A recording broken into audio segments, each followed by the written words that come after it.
recevons le pasteur Solange d'eau.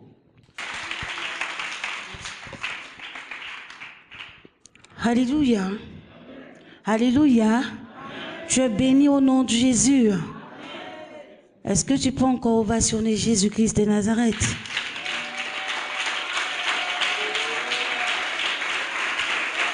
Amen. Amen. Ok, sans plus tarder, nous allons prier. Père, au nom de Jésus, nous voudrons te dire merci ce matin pour cette occasion que tu nous donnes pour parler encore de ta part, notre Dieu.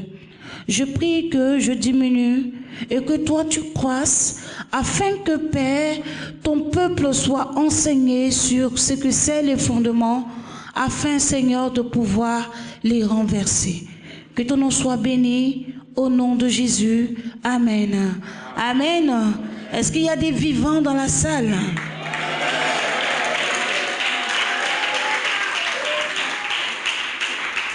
Amen.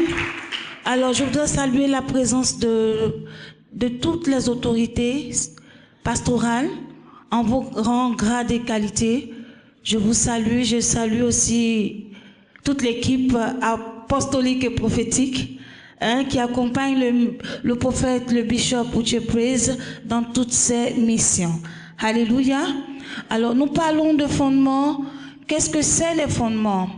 Lorsqu'on parle de fondement, on parle de la base, du soubassement de quelque chose.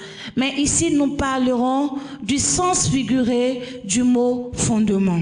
Amen. Ok? Donc, nous allons prendre le livre de Romains 8, verset 19, qui nous dit que la création attend-elle avec un ardent désir la révélation des fils de Dieu, parce que la création a été soumise à la vanité, non pas de son gré, mais de la volonté de celui qui l'y a soumise, avec l'espérance que elle aussi pourra prendre part à l'avènement des fils de Dieu. Donc, Romains 8, verset 19. Amen. Bien-aimés, cette création, c'est-à-dire le soleil, la lune, les étoiles et tout, la terre, le vent, l'atmosphère, la forêt, ils attendent un ardent désir, la révélation des fils de Dieu. Et donc aujourd'hui, Yam Sokro qui soupirait, qui attendait la révélation des fils de Dieu, aujourd'hui a reçu sa visitation. Alléluia. Bien-aimés, nous avons les fondements qui sont sur la base de 4 éléments de base. Nous avons l'origine, nous avons l'héritage et nous avons le cordon ombilical. Alors, nous allons prendre le livre de Proverbe 10, verset 25. Proverbe 10, verset 25 qui nous dit que le juste a des fondements qui sont éternels. Le juste a des fondements qui sont éternels. Ça veut dire que celui qui n'est pas juste, ses fondements sont comment? Sont éphémères. Et la Bible nous dit dans le livre de Psaume 11, verset 3, quand les fondements sont renversés, le juste, que ferait-il? Quand les fondements sont renversés, le juste, que ferait-il? Alors, nous allons voir au niveau de l'origine. Quand vous prenez la vie d'un homme, la première des choses qu'il faille voir, c'est-à-dire dans l'aspect de la délivrance et même dans le renversement de l'autel, la première des choses qu'il faille comprendre, c'est de comprendre d'où vient cette personne. Cette ville a été créée comment? Qui a été celui qui a placé la première pierre? Quelles sont les paroles même qui ont accompagné la première pierre? La maison dans laquelle vous habitez, quel est le message qui a été communiqué à la première pierre? C'est ce qui est le fondement. Amen.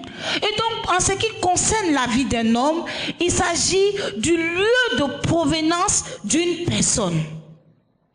Le le lieu de provenance d'une personne, selon le livre de Ézéchiel 16, à partir du verset 3. On dit, de par ta naissance et de ton origine, tu es du pays de Canaan. Ta mère était une Amorienne et ton père un Héthien. Or, lorsque vous regardez les Amoriens et les Héthiens, c'est un peuple qui vient de Canaan. C'est un peuple aux mœurs légères. C'est des gens qui ne respectaient pas Dieu. C'est des gens qui étaient idolâtres. Amen. Et donc, leur fondement était cela. Mais bien aimé, quand nous voulons transposer aujourd'hui dans la réalité, quand on prend deux personnes, on dit monsieur ou bien une personne, d'où venez-vous? Vous êtes? Voilà, vous êtes de Sakassou et de Diabo. Sakassou veut dire quoi? Sous le cadavre, n'est-ce pas? Donc, spirituellement, vous êtes connecté à un esprit de mort. Maintenant, à Diabo, Diabo veut dire quoi?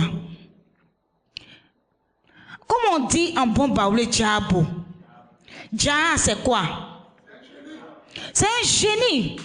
Donc, vous voyez, le fondement est un fondement d'idolâtrie. Donc, vous êtes la somme de toutes les adorations de Sakassou et de Diabo. Ça veut dire que vous héritez du côté de Diabo toutes les entités spirituelles et toutes les entités spirituelles de Sakassou.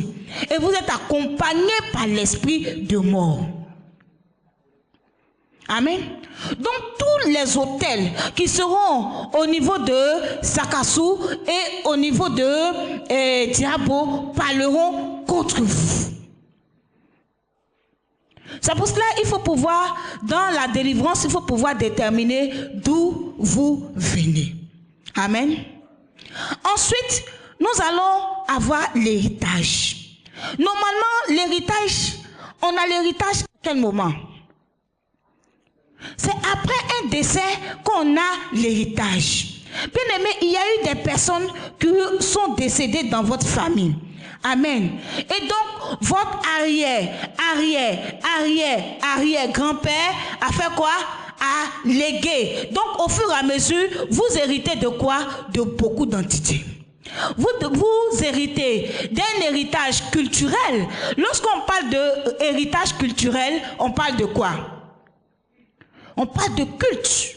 Lorsqu'on parle de culte, on parle de quoi? Adoration. Je vais m'hasarder un peu au niveau de l'héritage, au niveau des sceaux. Bien aimé, le peuple baoulé, nous avons eu comme héritage d'abord Baouli. Baouli qui veut dire l'enfant est mort. Baoulé veut dire l'enfant est mort. Donc nous héritons en même temps esprit de sceaux et esprit de mort. Et quand vous regardez chez les Baoulés, esprit de sceaux, c'est le peuple qui se marie à tout le monde. Même bébé mauritanien Baoulé y en a. Bébé chinois Baoulé y en a.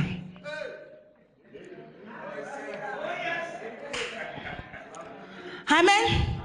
Et non seulement ça, qui ne suffisait pas,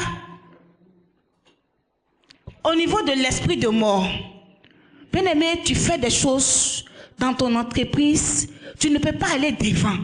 Ou bien soit quand tu prospères, tu reviens, tu retombes, tes activités à chaque fois connaissent des hauts et des bas.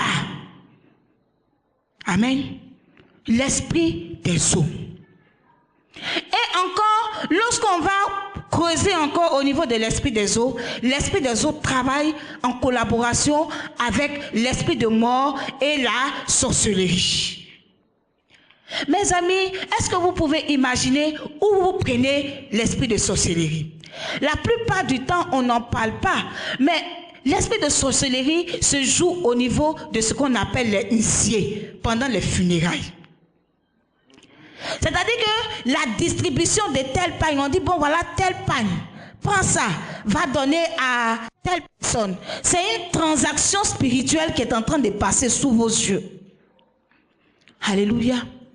Et encore de surcroît, pendant qu'une personne décède, ou bien elle est décédée, c'est nous qui luttons pour donner les pagnes.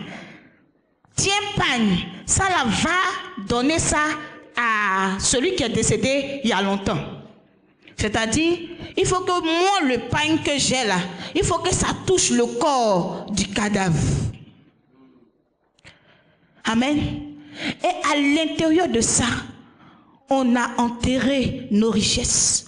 On a enterré les diplômes de nos enfants. On a enterré plein de choses. Notre prospérité. Alléluia. Pendant les funérailles, il y a aussi une tontine qui est organisée. La tontine qui est organisée pendant les funérailles, c'est le repas après les funérailles. C'est-à-dire quand tu as fini de manger le repas du funérail, ce qu'ils ont fait, quand tu as fini de manger, dans les temps qui vont suivre, toi aussi tu perds quelqu'un. Amen. La Bible dit que votre alliance avec la mort sera détruite. Votre pacte avec le séjour des morts ne subsistera pas. Exode 7, verset 17. On voit que dans Exode 7, verset 17, c'est dans les eaux que Pharaon descendait pour aller tirer sa puissance. Oh, la magie vient des eaux. Oh, la sorcellerie vient des eaux. Nos parents adoraient les eaux. Et c'est pour cela qu'il y a des usués. Bien-aimé, toutes les fois où ton papa est parti devant une eau pour dire une jouée, à partir d'aujourd'hui, je suis venu t'adorer. Et que toi, il faut me donner moyen, moi et mes enfants. Pendant que tu es en train de faire ça, tu as condamné la destinée de plusieurs personnes. Et ça fait qu'aujourd'hui, vos filles ne se marient pas. Dans l'église, les filles même ne se marient pas. Parce que notre background, notre en bas, c'est-à-dire l'esprit des eaux est dessus. Amen. Et, ou bien même si tu as eu raison, ou bien tu as eu la possibilité de te marier, quand tu te maries, ton mariage ne tue pas. Ou bien à partir d'un certain temps, tu retournes pour venir t'asseoir dans la maison de ton père. Ou dans votre famille, il y a des dates. C'est-à-dire, cette année, il y a une personne qui est décédée. Mais peut-être chaque 2 ans, c'est devenu un modèle dans votre famille. Ou encore, il y a une maladie qui vous caractérise dans votre famille. C'est-à-dire, nous, notre famille, nous sommes une famille asthmatique. C'est-à-dire des adjectifs qui vous qualifient. Nous sommes une famille diabétique. C'est un fondement qui a été posé et qui continue de faire son travail. Amen. Donc ça, la Bible dit, lorsque le peuple d'Israël sortait du pays d'Égypte, ils ont traversé la mer Rouge. Amen. Mais non seulement ils ont traversé la mer Rouge, mais ce n'était pas fini. Mais il y avait un autre petit truc qui était encore plus devant, mais qui était encore plus sérieux que la mer Rouge. C'était la traversée du Jourdain. Alléluia. Et pour traverser le Jourdain, la Bible dit que les sacrificateurs se sont arrêtés au milieu des eaux et ils ont bâti un autel de 12 pierres. Et ils ont dit, cela va nous servir de témoignage. Alléluia. Ce matin, que tous les eaux de Yamoussoukro, de cette région, soient connectés à l'autel qui se trouve dans le Jourdain et que cet autel soit connecté à la croix de Jésus-Christ de Nazareth et que cet autel connecté à la croix de Jésus-Christ soit connecté à l'autel suprême qui se trouve devant le trône de Dieu.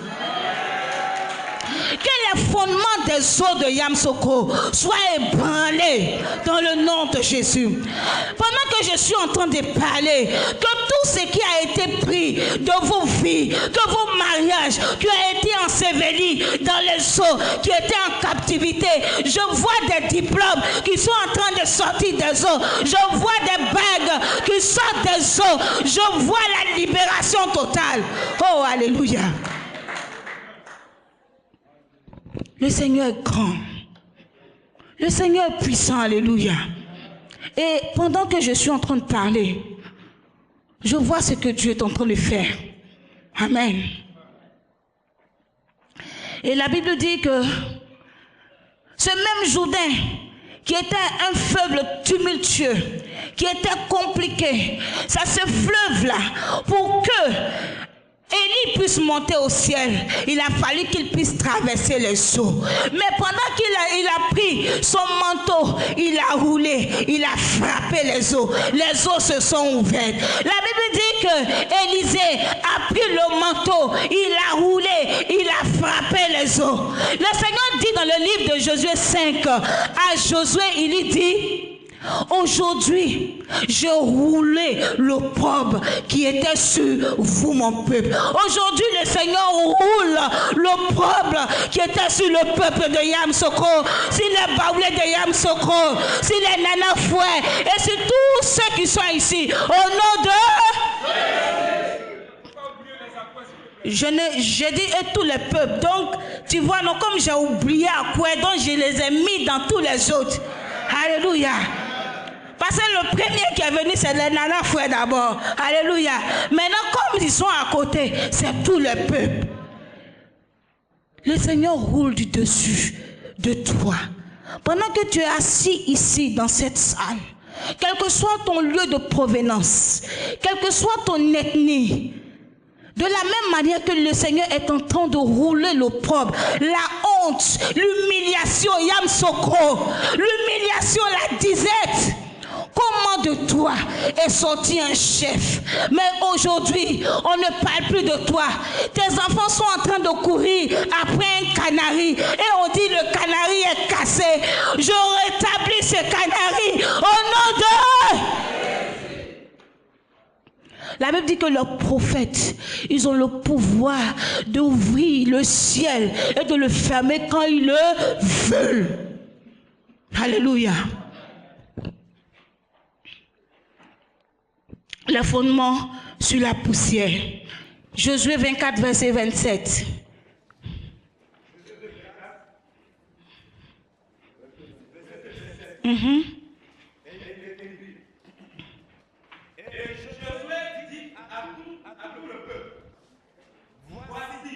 Jésus dit à tout le peuple, voici.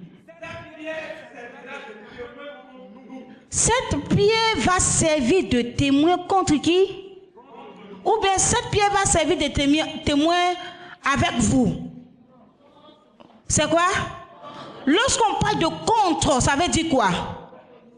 Ça veut dire être contre vous, n'est-ce pas?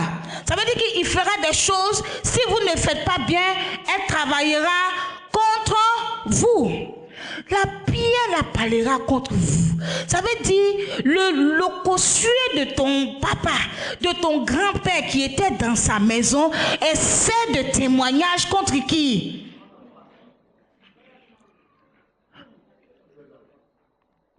La pierre, le oka que tes parents adoraient, sert de témoignage contre qui? Les eaux que ton père adorait, ça sert de témoignage contre? Et l'arbre qui est dans votre cour, le kwandi, le hala, tous ces arbres servent de témoignage contre qui? Là où ils sont allés verser de l'eau, la terre qui a été invoquée pour dire qu'à partir d'aujourd'hui, toi, terre, mes enfants, aucun d'entre eux ne doivent dépasser le cap de Siam 2. Servent de témoignage aujourd'hui contre qui? Contre vous, contre ta famille, contre tes enfants. Il est vrai que tu as accepté le Seigneur Jésus, mais l'autel familial continue d'être activé. Et à chaque fois qu'ils vont prononcer le nom là-bas, toi aussi tu es concerné. La Bible dit quoi? Que Abraham paya ainsi la dîme, c'est-à-dire Lévi paya ainsi dire la dîme. Pourquoi? Parce qu'il était dans les reins de son grand-père. Or, il y a 4 générations entre Lévi et puis Abraham. Il y a eu Abraham, il y a eu Isaac, il y a eu Jacob avant Lévi. Et il n'était même pas le premier-né. Mais on dit il a payé la dîme. Mais au moment où il payait la dîme là, il n'était même pas encore né, mais il était dans les reins de son grand-père. Donc pendant que ton grand-père, ta maman était allée se présenter devant les eaux pour dire, mais, oh, donne-moi enfant. Elle a été enceinte après. Mais jeune fille, tu nais, tu hérites de qui? Ton premier héritage, c'est d'abord le mari de nous.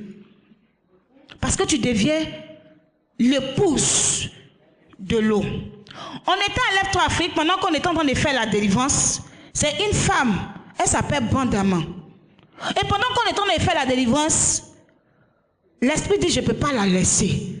Parce que je l'ai épousée depuis des générations. Bandama. Ton nom c'est quoi? Tout à l'heure, on était en train de parler d'activer les dons. Oui, il faut activer ton nom, ton don. Mais ton nom, c'est quoi? Ton nom, c'est Kouka. Ça, c'est pété. Kouka veut dire la mort me domine. Koudou veut dire séjour des morts. Donc, j'avais un étudiant qui s'appelait Kouka Koudou. Kouka Koudou, son nom veut dire la mort me domine, séjour des morts.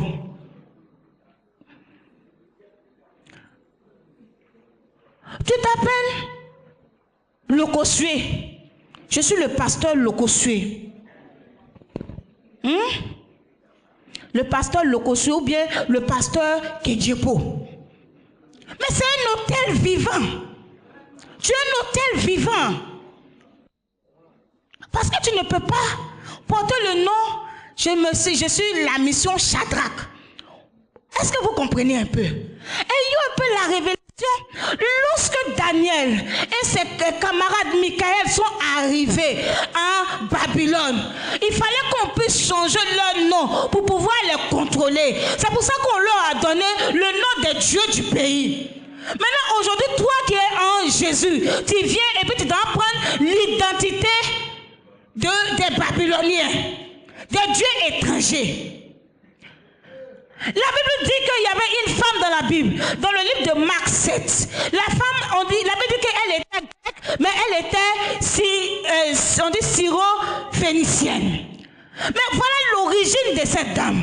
Certainement, elle avait un côté grec, mais elle était en même temps de Syrie, elle était aussi phénicienne. Entre les Syriens et les gens de Phénicie, ils viennent aussi de Cana. Donc, de par leur origine, c'était des idolâtres. Amen. Quel est ton nom?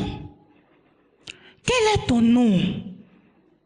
Quel est le nom du lieu où tu habites? Bien aimé, quand tu n'as pas donné le nom à un lieu là où tu habites, quelqu'un d'autre viendra donner le nom au lieu où tu habites. Ésaïe 60, verset 18 dit, on n'entendra pas parler de violence et de ruine dans ton territoire. Tes portes s'appellera salut et tes murs gloire. Hein? Comment on appelle tes portes? Comment on appelle tes murs? Mais toi, tu as laissé, et puis le sorcier, la nuit, il vient, et puis il nomme ta maison. Il y a un village à Lakota qu'on appelle, je ne sais pas, comme je ne comprends pas la langue, mais je vais dire, s'il y a un Dida ici, il pourra rectifier. Le village s'appelle Zégon. Zégon, quand on change dans l'autre sens, ça devient Gozé. Gozé qui veut dire sorcier. Donc pour pouvoir tuer les fils du village, il suffit juste de renverser le nom du village. Ton nom c'est Oura. Oura. Oh Dieu. Maintenant tu arrives, on te rejette. Et puis tu dis non, vraiment. Ton nom est Ngben. Ngben veut dire rien. Tu vas à l'école jusqu'à rien ne va. Tu n'as aucun diplôme. Tu t'appelles Kla. Kla, c'est le nom d'un démon.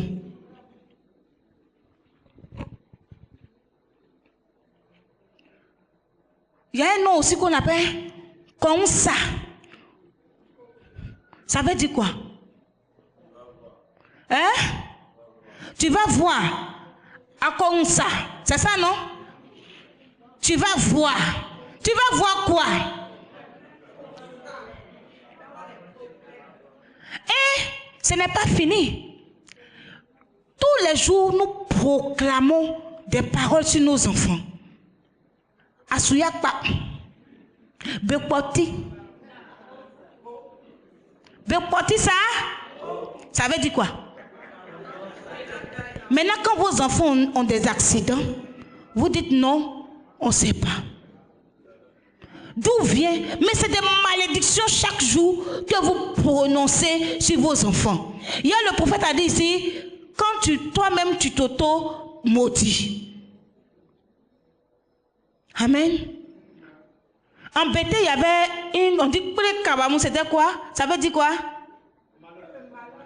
Que le malheur te suive. Une mère peut dire ça à son enfant? Vous pensez que c'est de l'amusement avec les mots que nous disons? Mais c'est des malédictions que nous profanons sur nos enfants. Et cela, la somme de toutes ces malédictions la constitue un autel qui est bâti sur la vie de l'enfant. On va prendre Ésaïe 26, à partir du verset 18. Ésaïe 26, verset 18. Nous avons conçu, nous avons éprouvé les douleurs. Et quand nous enfantons, ce n'est que du vent. Quand nous enfantons, ce n'est que du vent. C'est un esprit de quoi? C'est un esprit de quoi?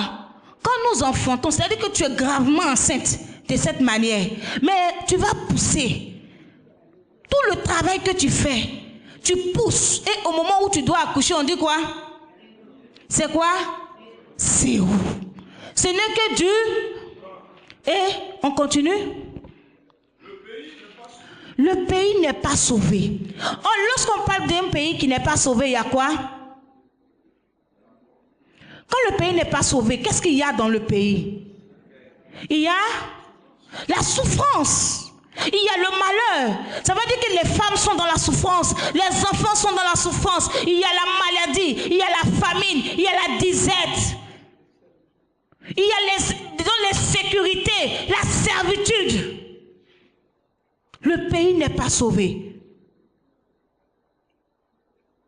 Amen. Nous allons passer à un autre type de fondement, le fondement sur la forêt. Hier, quand le frère Aimé était en train de prier, il a parlé de 2 Samuel 18, verset 8.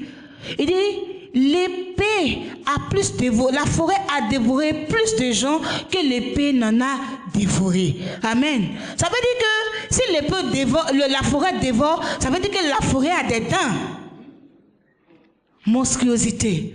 Mais si elle a des dents, on va partir dans le livre d'Ézéchiel 21 et on va voir qu'est-ce qu'il a des dents, il y a quoi d'autre là-bas. Ézéchiel 21, après du verset 1. Fils de l'homme, tourne ta face vers le midi. Tourne ta face vers la forêt sacrée de ton village.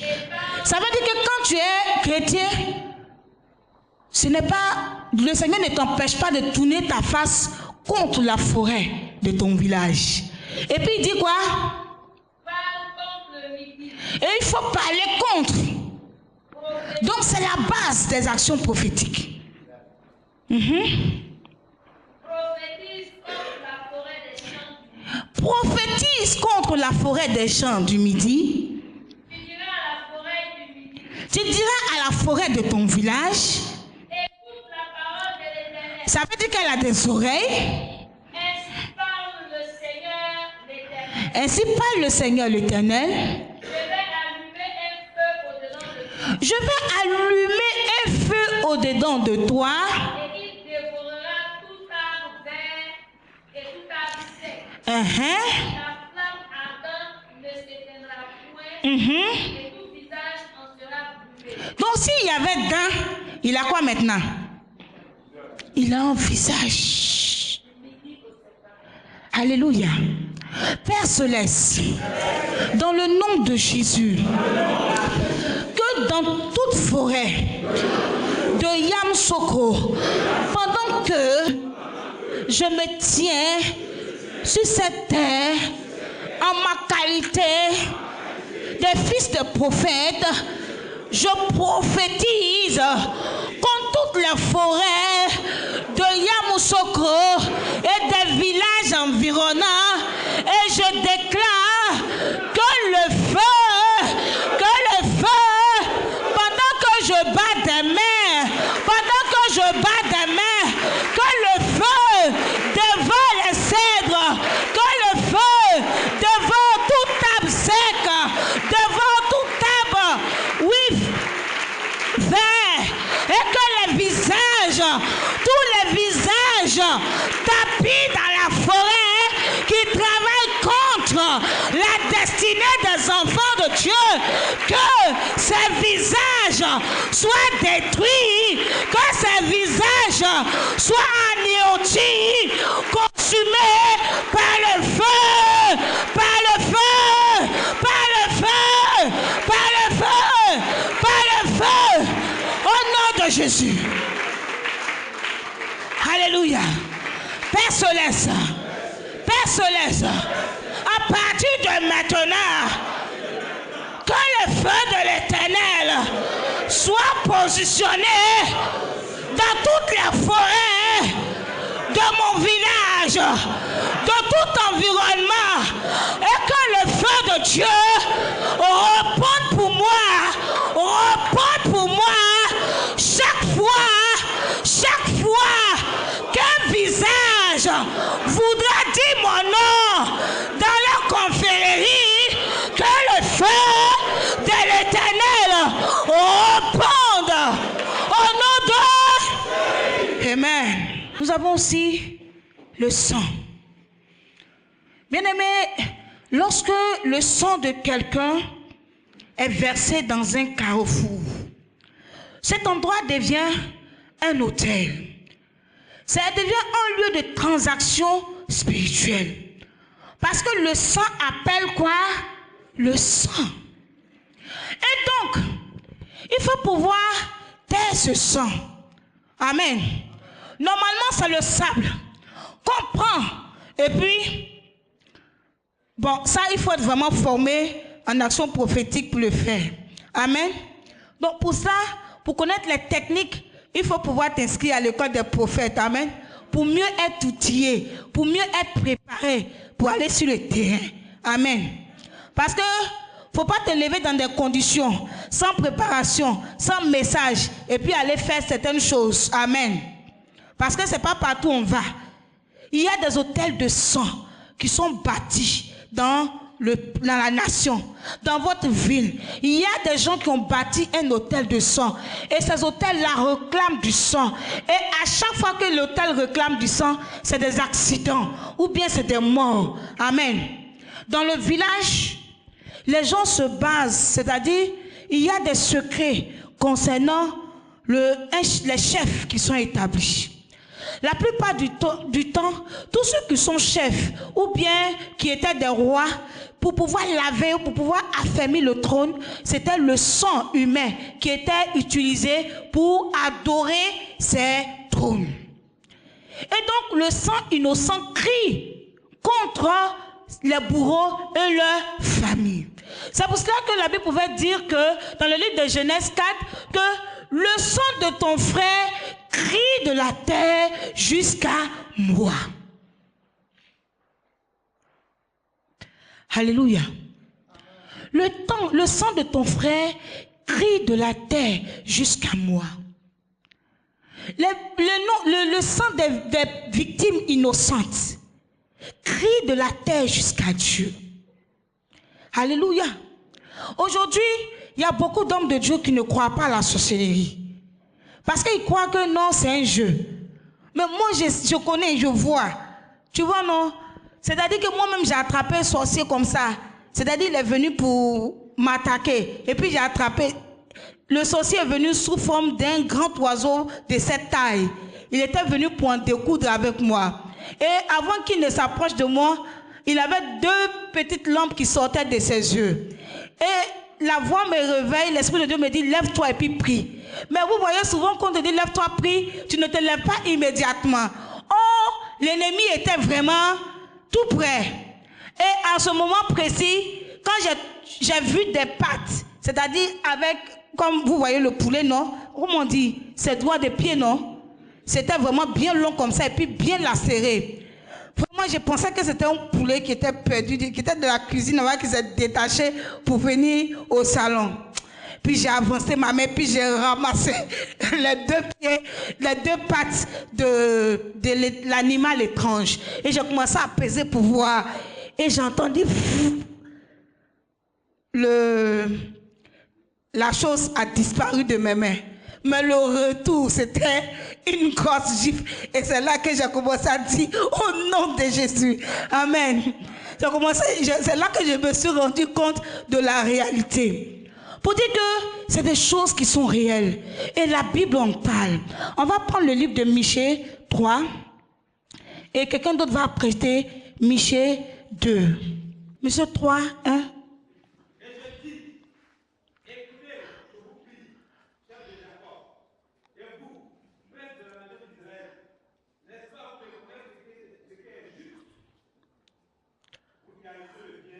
Continue. Vous arrachez leur peau du dessus d'eux. Et les chairs du dessus de leurs os. Et mangez la chair de mon peuple. Et ôtez leur peau de dessus d'eux. Et ils brisaient leurs os. Vous brisez, et puis en plus ils brisent les os. Et les mettez en morceaux comme dans une chaudière. Ils les mettent en morceaux comme dans quoi? Chaudière là, c'est quoi? C'est la marmite. Vous ne serez pas leur viande. Alléluia. Vous ne serez pas leur viande. Et la ville ne sera pas une marmite au nom de... Selon Ézéchiel 11:11, la ville ne sera pas une marmite et vous ne serez pas la viande au milieu d'elle. Alléluia. Parce que quand ces autels de sang sont activés, c'est quoi? C'est pour pouvoir prendre, arracher les âmes, tuer les gens, manger la chair et boire le sang. Et la Bible dit malheur à la ville sanguinaire. Et donc, pendant que vous êtes dans une ville et que dans cette ville, les autorités de la ville ne font que verser le sang, le péché de la première autorité du pays est le péché de peuple. Amen. Michée 2, verset 1, et nous allons prier. Malheur à ceux qui méditent l'iniquité et qui forgent le mal sur leur couche. Au point du jour. Pardon. C'était à quelle heure? 16 heures. C'était à quelle heure? Au point du jour, c'est quelle heure? Qui a dit c'est 6 heures? Au point du jour, c'est quelle heure? C'est à partir de 3 heures jusqu'à 4 heures. On dit malheur à ceux qui forgent le mal sur leur couche. Au point du jour. Oui? Ils exécutent ce projet quand ils ont le pouvoir. Où ça? Dans leurs mains. Mais qu'est-ce qui s'est passé? Pendant que toi tu es en train de dormir, ils ont récupéré ton pouvoir. Alléluia. Et à partir de ce pouvoir qu'ils ont récupéré, à partir de l'aurore, sur le point du jour, ils vous contrôlent. Alléluia. Père Céleste,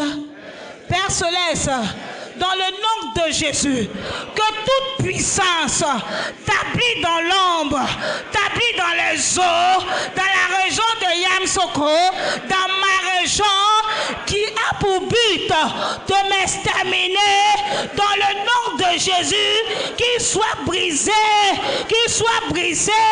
pendant que je bats des mains, que ce pouvoir soit anéanti au nom de Jésus, que ce pouvoir soit anéanti au nom de Jésus. Père Céleste, tout autel dans mes fondements, établi dans les eaux, établi dans la maison de mon Père, qui parle contre moi, qui parle contre mon avancée, contre ma promotion, contre mon mariage, contre contre ma vie, dans le nom de Jésus, que cet autel soit renversé, soit détruit par la puissance de Jésus-Christ de Nazareth. Père Céleste, tout autel d'opprobre dans ma vie, autel d'affliction qui contrôle ma vie, dans le nom de Jésus, soit détruit par le tonnerre, au nom de Jésus. Père Céleste, toute eau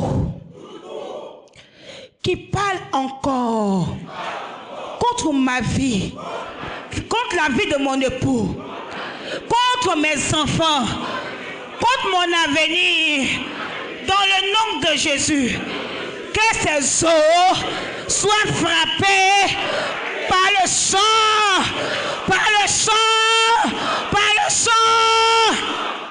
La Bible dit que quand Moïse devait traiter la source des eaux, il a frappé les eaux de sang. Alléluia. La Bible nous déclare dans le livre de Apocalypse 16, à partir du verset 4, qu'ils ont versé le sang des saints et des prophètes et ils sont dignes donc de recevoir le sang. Alléluia. Donc, parce que le programme des eaux, leur objectif, c'est d'emmener aujourd'hui les jeunes filles à être nues, pour amener la fornication, pour amener l'adultère dans la vie des fidèles et dans la vie des hommes de Dieu, que aujourd'hui, ils reçoivent le jugement à partir du sang de Jésus. Donne le sang de Jésus à boire aux eaux des lacs, les eaux des fleuves, de tous les eaux, même dans les marmites, que ces eaux soient frappées de sang. Commence à prier. Au nom de Jésus, Seigneur, je déclare sur les eaux de Yamsoko, des villages environnants, de la contrée environnante, que les eaux soient frappées de sang, que les eaux soient frappées de sang, depuis les eaux qui sont au-dessus de la terre et les eaux qui sont en-dessus de la terre, et que les entités spirituelles, sataniques, le Léviathan, le serpent tortueux, le serpent fuyard, soit frappé par l'épée, la dure, grande épée de l'Éternel. Au nom de...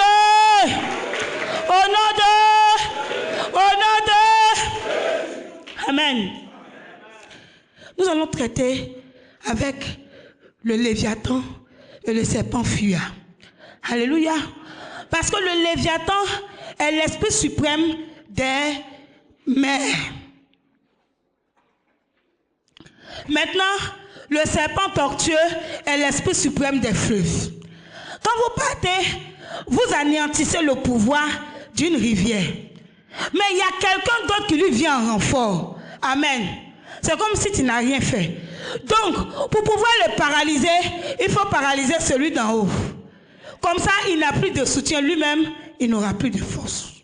Et la Bible déclare dans Ésaïe 27, à partir du verset 1, que l'Éternel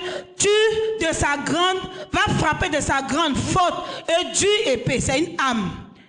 Le Léviathan, le serpent fuyard. Alléluia.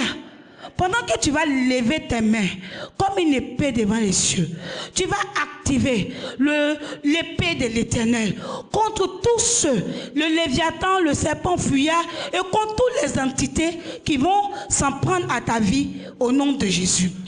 Père Céleste, pendant que je me tiens dans le sang de Jésus et pendant que je tiens dans ma main la grande, forte et dure épée de l'Éternel pour frapper le Léviathan, le serpent fuyard, le serpent tortueux qui se trouve dans la mer, le monstre marin qui se joue de nous. Père Céleste, je me lève je me lève contre les entités spirituelles sataniques qui me poussent à l'immoralité, qui me poussent à être discrédité dans le nom de Jésus, que ces entités reçoivent le jugement de l'Éternel. Nous allons faire une dernière prière. Nous allons faire une dernière prière. Bien-aimé, pendant que tes parents ont adoré les eaux, ils sont allés confier ta destinée dans les eaux. Ton mariage est confisqué, attaché quelque part. Tu vas faire une sérieuse prière. Fâche-toi. Si tu es déjà marié, mais le mariage de tes enfants, ce n'est pas seulement le mariage, mais le travail, ton argent, tes finances, tout cela, parce que hier on vous a dit, dans les eaux, il y a des territoires. Amen. Récupère tout ce qui t'appartient. Dans le lac de Yamsoko, ton ministère, tes fidèles qui ont été pris en captivité, qu'ils soient libérés maintenant même, au nom de Jésus. Père Céleste, pendant que je me tiens dans le sang de Jésus, je réclame sur la base de Job 20, verset 15, la Bible déclare, il a englouti la richesse, il vomira l'Éternel, les chasses de son ventre, que les eaux, que la terre, que l'atmosphère, que les forêts qui ont avalé, qui ont englouti nos richesses, la vomissent,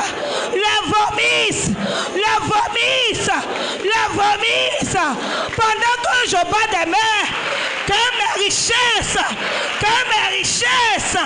que ma destinée soient libérées.